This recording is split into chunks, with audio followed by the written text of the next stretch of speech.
What's going on YouTube? We are 2 weeks away from the NBA trade deadline. It could either be chaotic or boring.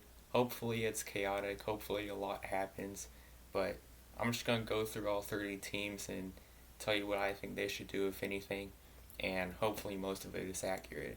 I'm going to do this in alphabetical order, so starting with the Bucks.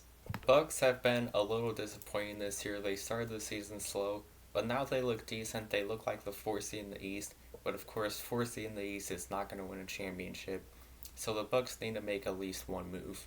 But unfortunately for the Bucks, they are in the second apron, and they only have one second-round pick to work with, so they are very limited in what they could really do.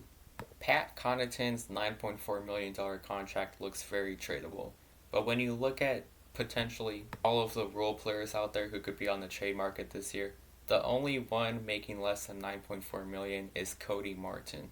So all the Bucks can really do, and this is something I think could happen, is trade Pat Connaughton and a second round pick to the Hornets for Cody Martin. And yeah, I think that's an upgrade, but it's probably still not enough to win a championship. Chris Middleton is 33, Damian Lillard I think is 33, Brook Lopez is 36. So if the Bucks are going to win a championship in the Giannis and Dame era, it's going to be this year. So I would not feel good if I was a Bucks fan.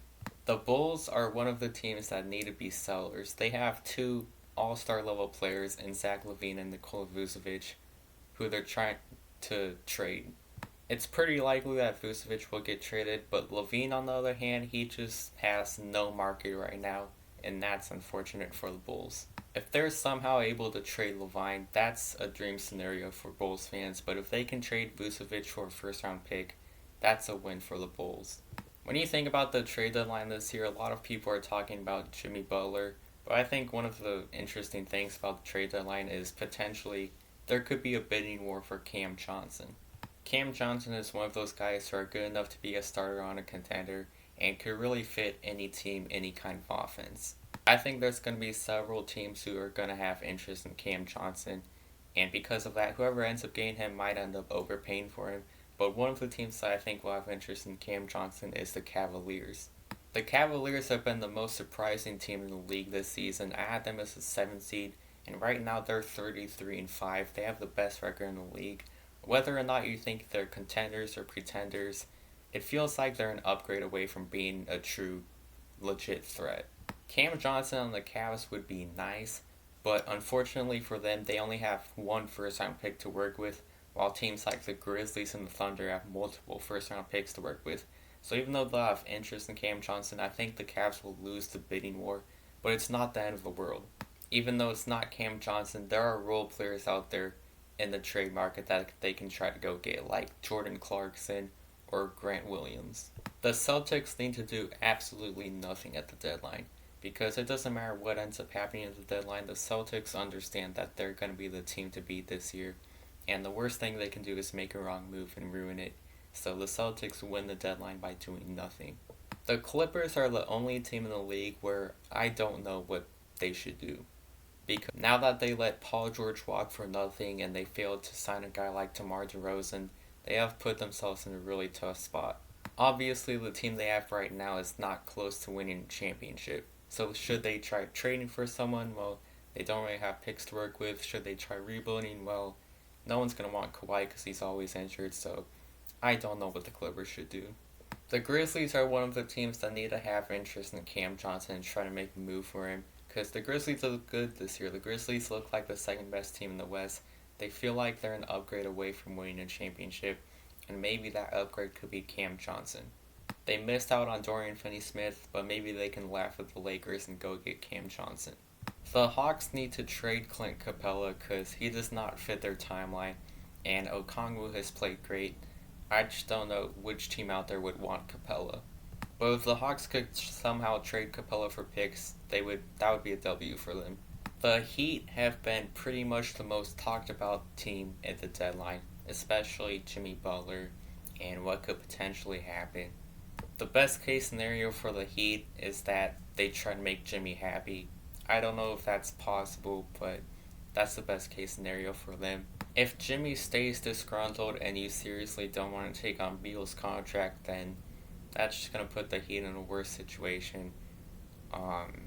and we'll see what happens. The Hornets are one of the teams that need to be sellers. They already traded Nick Richards for Josh Okogie and 2 second-round picks, so that's good. Next up, maybe Cody Martin or Micic for second-round picks, but that's how the Hornets can win the trade deadline. The Jazz also need to be sellers, especially Jordan Clarkson, but also they might put guys like Colin Sexton and John Collins on the trade block. But Jordan Clarkson especially doesn't fit their timeline, so they should get value for him now. There's teams out there who could want Jordan Clarkson, so the Jazz just need to be sellers. The Kings are one of the teams that I think will have interest in Cam Johnson. If they don't get Cam Johnson, Kyle Kuzma, or even John Collins, they've said the Jazz have or the Kings have had interest in lately. But even if the Kings get Cam Johnson, do you really think the Kings are good enough to win a championship? The Kings' biggest concern going into the season and right now is their perimeter defense, and it feels like for the Kings to be a true contender, they would need someone on the level like Mikal Bridges, but there's just no Mikal Bridges on the trade market this year. And Cam Johnson would be cool, Kyle Kuzma would be cool, but is it worth giving up the first round picks if you know you're not going to win a championship? The Knicks need to do nothing because the Knicks are true contenders. The Knicks are the third best team in the league and have the most chance of competing with the Celtics and Thunder. There's been a lot of talk about what they could do with Mitchell Robinson because Mitchell Robinson has had a lot of injury problems this year. If his injuries are an actual concern, then fine, trade him for Valanciunas. But if not, if he's able to come back healthy, then trading him might be unnecessary. The Lakers need to use their assets to improve their roster. And that sounds simple, but they need to do it because they have contracts to work with, like Gabe Vincent's $11 million, Jared Vanderbilt's $10.5 million, Rui Hachimura's $17 million. They have contracts to work with. They have 3 first-round picks and several second-round picks to work with. And there are potentially a lot of role players on the trade market this year from all the sellers and stuff. The Lakers need to be aggressive at the trade deadline and get the right pieces and build a contender around LeBron and AD because LeBron's not getting younger. The Lakers' best chance of winning a championship is this year. The Magic need to do nothing because the Magic are one of the best young teams in the league. They look like a top 6 in the East and they're only getting better and better. Paulo's a future top 10 player in the league. Franz Wagner is a future Hall of Famer. And Jalen Suggs is a good third star. And as a young team, they're going to get better and better in a couple of years. Magic are going to be a legit threat in the East. And the worst thing the Magic can do is do something crazy like trade for Jimmy Butler or trade for Kevin Durant and just ruin the team. So the Magic win the deadline by doing nothing. The Mavericks are one of those teams that are one upgrade away, but they need to fix their biggest issue, which is their perimeter defense. There's been a lot of talk about Herbert Jones potentially getting traded to the Mavericks, but I don't think that's going to happen. I don't see why the Pelicans would trade Herbert Jones. So when you look at potentially the good perimeter defenders on the trade market this year, Jared Vanderbilt, maybe some kind of third teamer, or Chris Boucher. A potential trade that could happen is Maxi Kleber and this year's first round pick to the Raptors for Chris Boucher. I know Mavericks fans' dream scenario right now is Herb Jones, but that Chris Boucher might be one of the guys that you have to settle for. The Nets are one of the teams that need to be sellers. They've done good so far. They traded Dennis Schroeder for second round picks. They traded Dorian Finney-Smith for second round picks. Now they need to trade Cameron Johnson, potentially for a first round pick. If I was a Nets fan, I'd be disappointed if I couldn't get a first round pick for Cam Johnson. The Nuggets are an interesting team because there's been a lot of talk about what they could do with Michael Porter Jr., some kind of third star, or maybe Michael Porter Jr. for 2 role players, but I think the best thing the Nuggets could do is trade Zeke Naji for a role player and improve their depth. The Nuggets are one of those teams that are an upgrade away, and one guy that reports have said the Nuggets have had interest in is Chris Boucher. So most likely Zeke Naji and maybe filler and picks for Chris Boucher. That's something that could happen at the deadline. The Pacers need to do nothing because the Pacers are a lot like the Magic. They're one of the best young teams in the league. And if Siakam and Turner can still have great seasons 2 to 3 years in the future, then the Pacers are going to be a legit threat in the East. So the worst thing they can do, ruin it right now, trade for like Ingram or something. But no, the Pacers need to do nothing. The Pelicans are one of the most interesting teams at the trade deadline this year because there's been a lot of talk about what could happen with Brandon Ingram.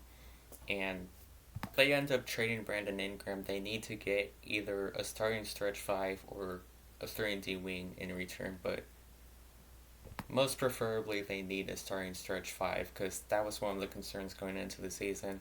The liability at the center position.